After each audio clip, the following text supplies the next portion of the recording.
Duhet të paguajnë për atë që kanë bërë, duhet të ketë pasoja dhe të ketë mësim se nuk do të përsëritet më. Kështu ka porositur Ana Marjanović, përfaqësuese e pacientëve të onkologjisë, pas padisë së ngritur nga prokuroria për rastin e onkologjisë. Ajo gjithashtu tha se pacientët e dëmtuar duhet të dëmshpërblehen.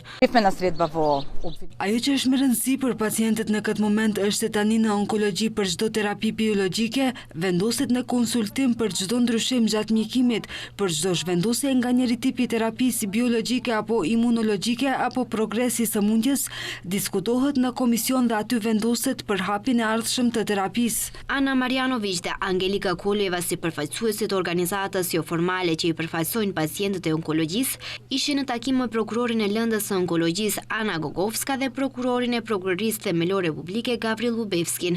Sipas njoftimit të prokurorisë, ata janë informuar për detajet e pative të ngritura kundër mjekëve të klinikës për radiologji dhe onkologji për mjekimin jo të duhur të pacientëve.